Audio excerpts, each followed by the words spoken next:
Everyone has something that they have within them. Everyone has a gift. Everyone has a talent. Everything that we've gone through in life, even the losses that we've had in our lives, they are actually the breeding ground for us to actually elevate and step into our true self. And that's definitely what I've done, and I share that in my story. And I want to encourage that people grab a copy of this book and be enlightened and be encouraged with the stories.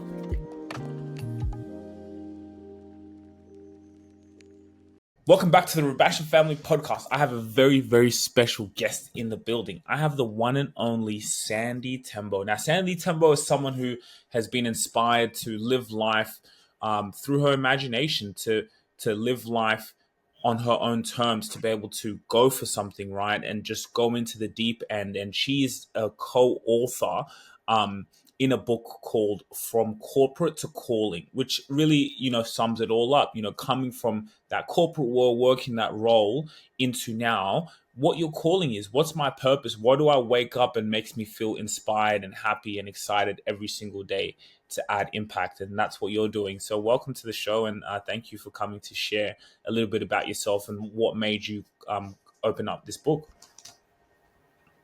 Well, thank you for having me here. I'm excited to share this journey of mine. It was a long time coming.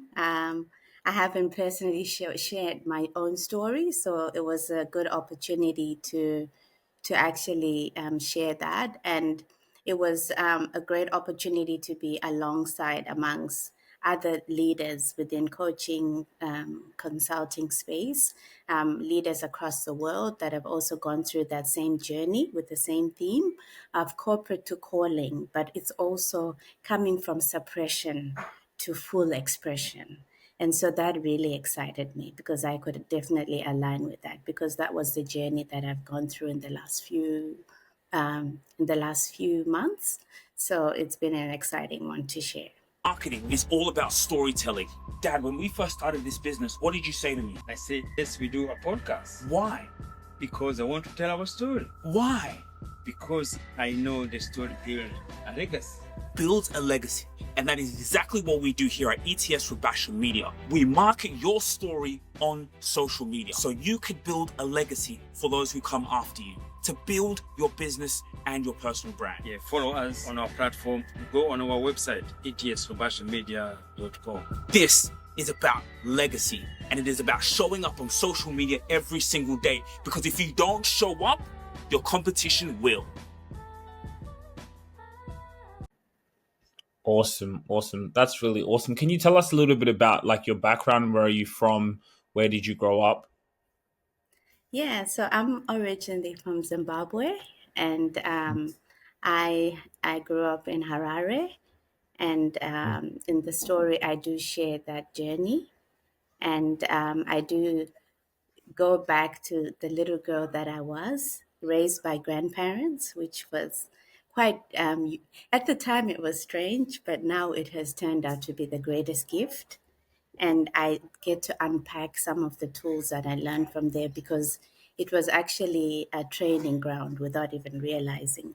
Because I have now grown up, and then I've lived in New Zealand, where I've done all my tertiary education, and then moved to Australia. And I have basically shared the story of how I was quite resourceful as a young girl, moving to New Zealand and working frontline jobs, but then with a dream to get into my career. My career, I was studying applied science and in university, and then I've basically completed those studies and started working in telecommunications industry in business continuity and fraud areas, and then I've risen up the corporate ladder, and I've taken up many roles in multiple different business transformation change projects. And then when I moved to Australia, which is now 15 years ago,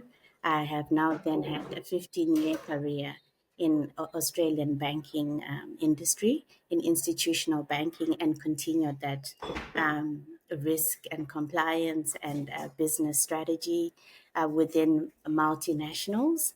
And I'm a girl who has started from front lines. I remember my first job as a cashier in a supermarket, and then I basically risen to working with Australian executive teams in banks. And so it's basically unpacking that journey and all the lessons that I've learned. And through unpacking that story, I have seen a trend which I share as a leadership tool. In my chapter in the book is lost to leadership. And so I basically map out all the lessons learned through that journey. Wow. That's quite powerful upbringing. What are some of the lessons that your grandparents taught you? Oh, it's amazing because my grandparents, they were married for 62 years and they were the rock of my life. I was raised by them from early on. I never lived with my own parents. And so some of the lessons that I learned from my grandmother, she ran a business. She's the first person to run her own business in the whole entire family generation, and she was a loved character in the whole in a township in Africa. And she was nicknamed Sweetie because she would say hello Sweetie to everyone in the neighborhood. And she was warm, she loved to speak in English, and and she was just this big character. And so, when being raised by her, at the time, I was thinking she's being so tough on me because I remember being Mm, maybe 7 years old, and she would just send me to do groceries or to go and buy some of the supplies of the things that we require in her business. And I would just be sent to go. And if I come back with the wrong change, I'll be asked, go back and ask and speak. You can talk, and that gave me my first voice of being assertive, of being able to stand your own ground. And even without realizing, you would be bargaining for price, and that's negotiating 101. And so some of those tools, it has just given me an edge as I've basically then risen up in my corporate career. And I definitely go through that journey in the book. which we'll get onto a little bit. Can you Yeah. talk to us a little bit about your corporate career? Can you like a little? I know you mentioned it a little bit before, but just a little bit like what exactly was your role, and how did you find working in corporate? Yeah, so I have done many roles in projects, a lot of change, a business transformation projects, and because my background being applied science, there's a lot of data analytics and um, streamlining, a lot of streamlining of procedures and getting a lot of staff training, working a lot with, I worked in operations and then I worked in projects, and then I have I've even worked in relationship management, which is a lot of sales, sort of managing your own portfolio of sales. And then I've also then worked in regulatory compliance, which is managing the relationship with Australian regulators, representing the bank in all those relationships. And so you see a whole host of people across the board, from frontline staff to middle management to senior executive. And there's a trend that I discuss in the book around the mindset of dealing with people across different levels of business, because what happens is people at different levels, they speak a different language.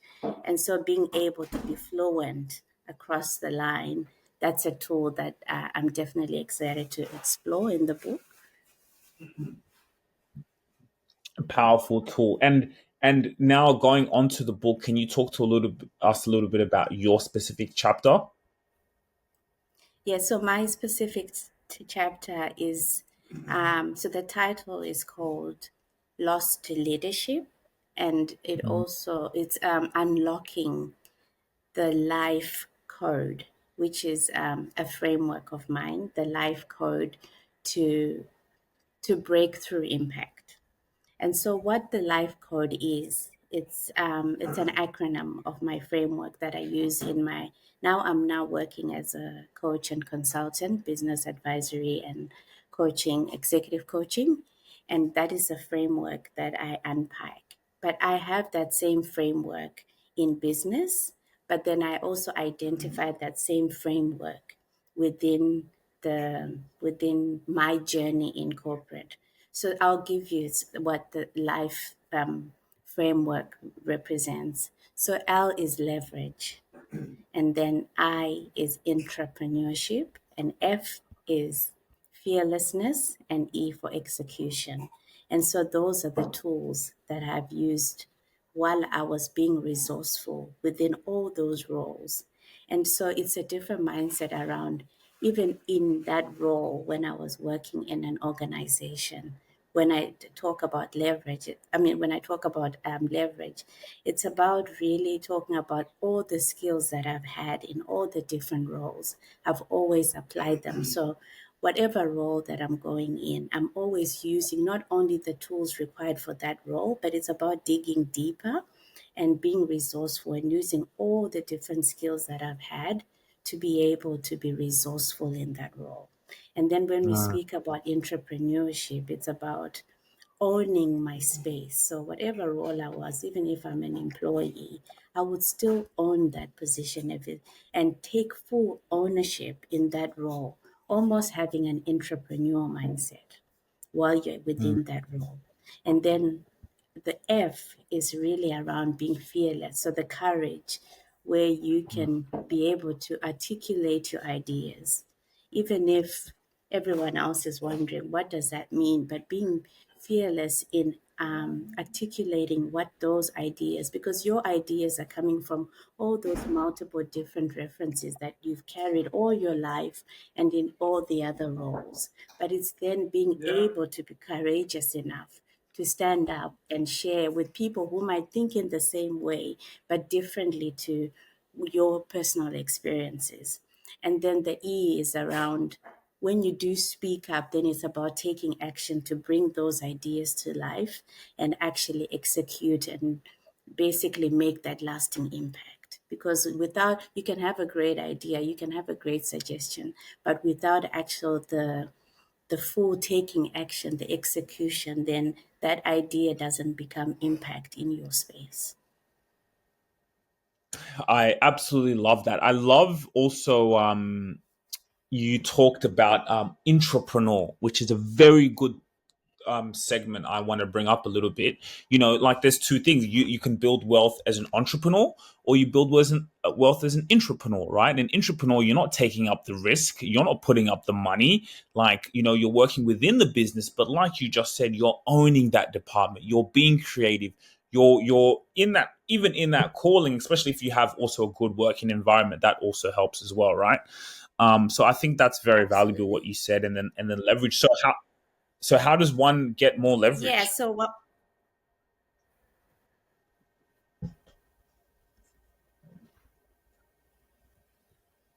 Mm-hmm. Sorry, it's breaking up. Sorry, it's breaking up. I didn't get that Oh, question. okay. I was saying, I said, how does one get more leverage? Yes, so in terms of leverage, it's basically you don't start from scratch. I have a saying in my book that I say you don't start from scratch, you start from strength. So it's about identifying all the resources, all the things that you are personally good at. So that's already you've already got an upper hand on certain personal skills, certain interpersonal skills that you might have, that you basically take an inventory as to what is it that I have. I like the saying that everyone has a gift, and what is it that you have in your hands? Take an inventory of that. So you're not starting from scratch, you have something. So that's how you would leverage. And then when we move into the idea of the entrepreneur, like what you said, so for me in the corporate to calling, I discuss something that your calling often begins where your courage meets the cubicle. So you're working in an office, you're working in your role as an employee. But within that space, when you take that courage to put all the things that you are personally, that your skills, your value, where you can identify your value and then say, this is the value that I can add, and openly speak that out. That's where the moment of thinking like a founder or acting like a leader within uh, an employment position. And then if you were to go to that fearlessness, you would definitely feel fear, because it's like sometimes you might say things that even maybe your manager might not identify with. And so it's being fearless, and that fear that you feel within you, it's an invitation. It's an invitation, and people need to lean into that. From my personal experience, I have always leaned into that fear, because I got that. I was taught from a younger age. When I was younger, I was telling you those experiences with my grandmother. When you feel fear, then she would say, "Go." That's the time when you know you have to go. And so it's about doing it afraid, if you like. And then the last thing is in terms of execution, it's really around your calling won't wait for perfection. It just needs you to act. And that's where the execution, the taking action, the jumping in, the leap of faith, that's when that comes to play.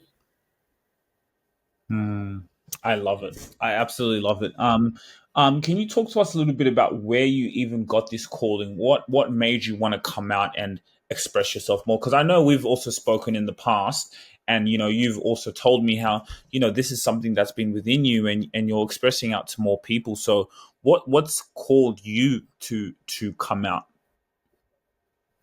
Yeah, that's a great question. So it was a realization, it was a moment in time when it just all made sense, because I remember in COVID, um, I was I was in a meeting, and I just had this realization that this is a dream come true. It's almost like I'm like, how did I get here? And I was in a meeting with just extremely powerful leaders in a bank, in a global bank setting, and you're there and you're presenting something, and you just look at yourself, like on the teams, and you're just looking at all the faces. And I don't know, it was just a question that came, how did I get here? But I'm just thinking to myself, wow, I never thought I could get here. But in the same moment of saying, realizing where I have arrived, I felt there has got to be more. It's almost like getting onto the mountain, but it just seems foggy. But when in back home, I remember when I was younger, when there's fog, it's a good sign. It's a good sign it's going to be a good day. Because have you ever noticed that when it's foggy in the morning and the fog clears, it's always a beautiful day. And for some reason, that same analogy just landed on me. And that was in COVID. But I've got two daughters, and when I was on maternity leave for my youngest daughter, that was 5 years before that. I decided to study an executive coaching program. And coaching was not even streamlined at the time. I don't know why I was doing coaching. And even I questioned why I didn't even question it. I just did it. But then now, in that moment, in that meeting, I realized maybe this is the time to step into and use that coaching program that I did. And then I started to work towards, what does it mean for me to start my own business? What does it mean for me to step away from corporate and actually become a consultant and serve my own clients and have that? And because also I'm a single mom, so I was now also thinking around that lifestyle where you want to be there for your children and being able to do something for yourself and leave a legacy for these children. And also, in that same token, within that COVID time, both my grandparents who raised me passed away. And so when those people who have always been there for me, finally, they were my idea of home. And so if those are no more, what is the legacy that you're going to give? So you start to think about that as a mother. And so that was the mindset. Those were all the different things that were happening. It just didn't make sense, but I just started to lean into that more. And here I am. Last November marks a year since I left corporate, and I've been doing my own coaching. And I've now since started working with small to medium businesses and helping them with compliance and regulatory requirements, things that I was doing in the bank. I've now started to do that for smaller to small business, and there was a gap, and no one else was doing this, and now I'm providing some help in that space because it's preserving legacy. If a business is not compliant, 98% of Australian business are small to medium enterprise, meaning less than 50 employees. And some of them are actually growing, but it gets to a point where when you start to get to a certain revenue, regulatory requirements or compliance requirements kick in. But what happens is if people don't lean into that, they stop. It can be a thing that can stop them from further growing because, oh, compliance is too hard. But if I come in and I help them to be compliant and meet all the reporting obligations, then they can soar and they can actually go into those commercial deals, get the tenders, and actually grow. And I see that small, medium enterprises are the future. They can be the future enterprises. And so, but what happens sometimes the ceiling hits when you start having all these requirements, like what a big multinational has the compliance. But if someone like me can come in and help with the compliance, then they can soar. In my opinion, I believe that they can really soar. I mean, wow, that was just powerful. Your story coming from, this was something potentially that you did in corporate and then now you're serving people doing it. Is there a specific niche that you work with? Like, I mean, because it's so true, the compliance things, right? Like how many, for example, I'm a business owner. I'm creative in my thing. I'm so creative, da da da. But I'm not looking at the compliance stuff. I even struggle with accounting. I struggle with numbers. This just I give it to someone, to help me do that because I can just focus on what I'm good at. Exactly what you said. How can I reach new markets? How can we do this? That's my zone of genius, and that's what's helped the business grow. But those other stuff like compliance, which sounds very boring, which I would have a headache.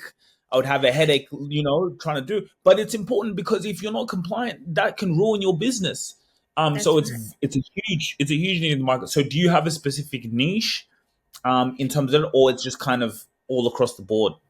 Yeah, so basically what happens is it's usually those the I would say the higher end in terms of revenue for the small business, and then as they tap into medium.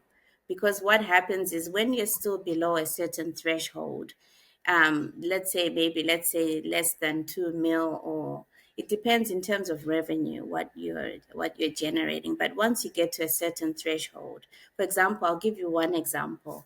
For if you get over 3 million in revenue, then you can now have to have a lot of privacy things that your business has to adhere to with one of the regulators.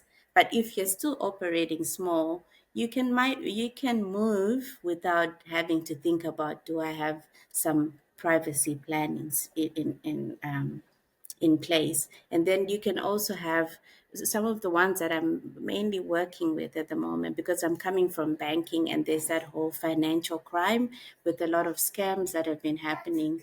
So I work with a lot of accountants, with real estate, with jewelry, high end jewelry, or small financing companies, because those are now newly regulated. They are small businesses, but because they have a high threshold, they probably generate upwards of 5 mil.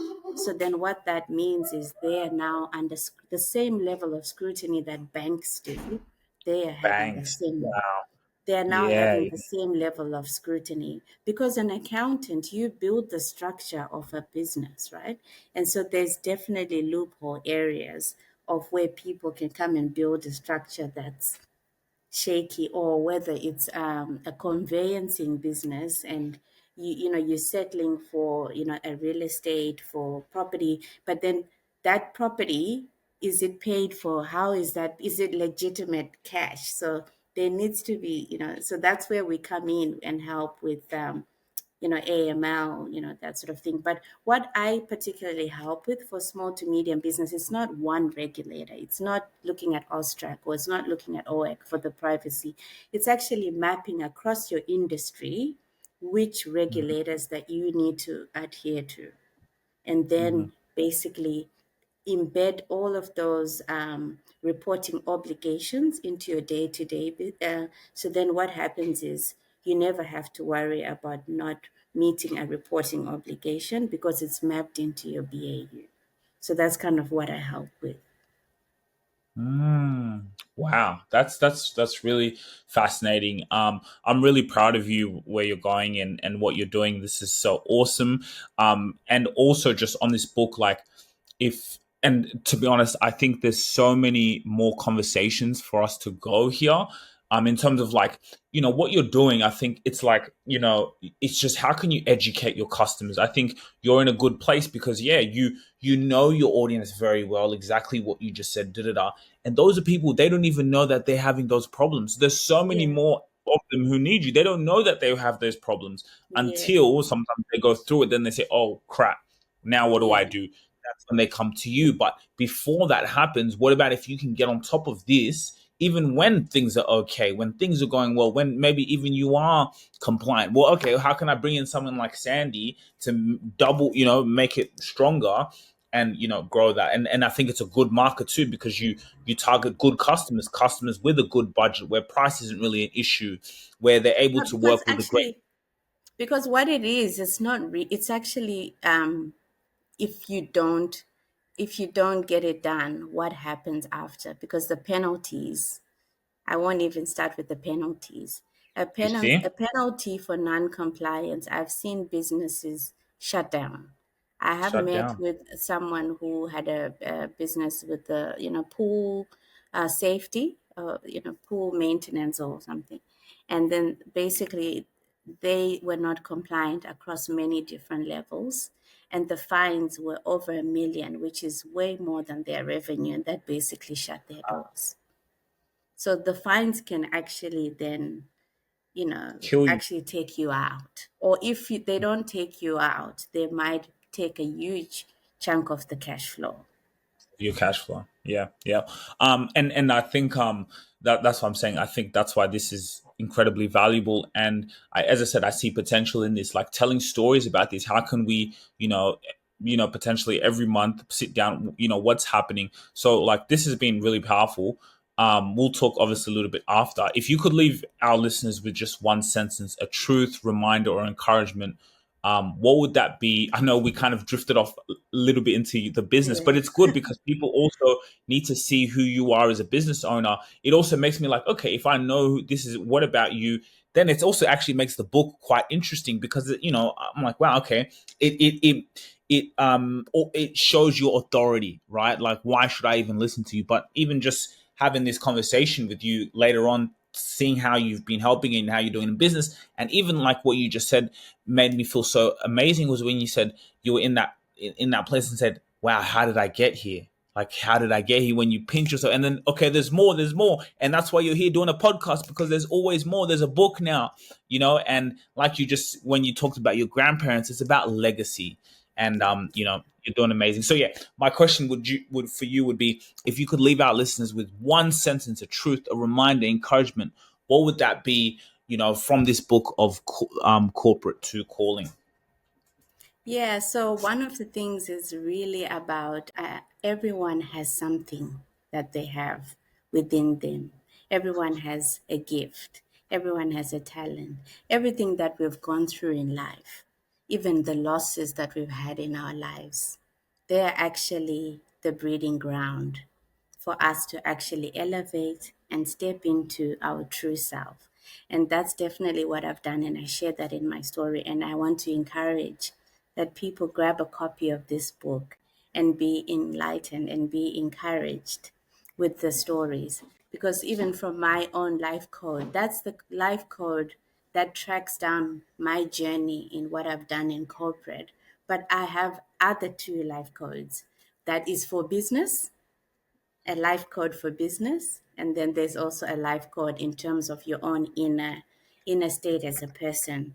and that's from an executive coaching perspective. So in life, we basically have something to share. That's the one thing I want to, and lean into that. Take an inventory into that, because you don't have to start from scratch. You can start from strength. Yeah, Hmm. that's what I wanted to share. Amazing. Thank you so much. I'm also just been taking notes this whole interview as well. You know, I think you're a natural. As I said, it's just about having a powerful conversation and letting people in. I do see more potential in, again, just like having just a sit down like this and what's been happening. How can people improve? Once every 2 months, once a quarter, whatever.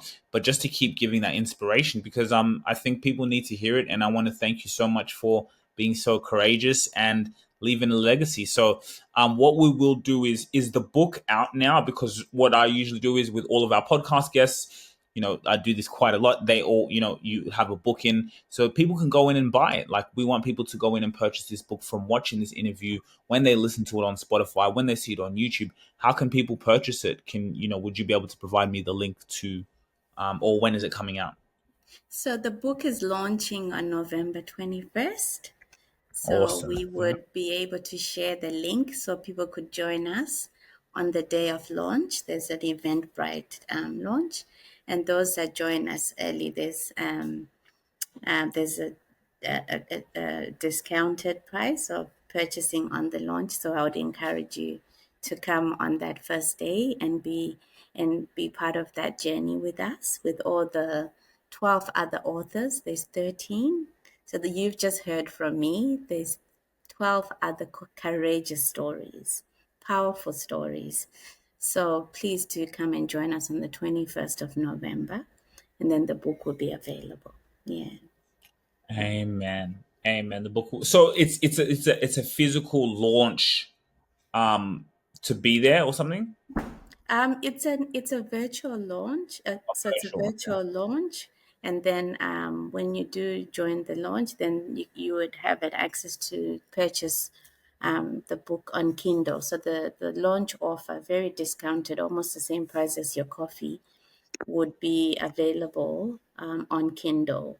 And then shortly after that, I think also on that day you can purchase the physical copy, but then that would take a bit longer. But if you're available to purchase the Kindle version for the price of your coffee, join us on that day. It's powerful. There's people from different corporate genres, from medical, from all the sort of many different multinational businesses, and they've also gone through a similar journey. And each person is sharing a different calling. Mine is mostly a link to leadership, and I'll expand a little bit more. You learn more about I've got my own leadership philosophy shared in there. So please do join us. It's a treat, I would say. Awesome, awesome. And I think like this next decade is just going to be fabulous. It's There's never been a greater time to be in business. There's never been a greater time to be alive. What do I mean by that? I think you guys you're in such a good niche. When you know who your customers are, like when you know them like deep down, it just makes the world easier, and then you're able to speak to them. What I'm talking about is, from corporate to calling, there is so many people like you who are single mothers, even mothers with, single or whatever, parents in general, mothers, fathers, but let's say even talk about in your situation, mothers that you can relate to, that want to go from corporate to calling, who want to live their purpose. This is a huge niche. It's huge. It's huge. I'm like, you guys will kill it if you stay consistent on this. I'm telling you, like, there's no way this doesn't blow, because, Can like I you can I noticed. share something else? Now that you said about the mothers, within the book, I do share there's a foundation that I'm also launched, and it's a leadership and innovation incubator program. So Wow. excited to share that. Yeah. There you go. If you really enjoyed this video, make sure to click here, and I'm sure you're going to love that one.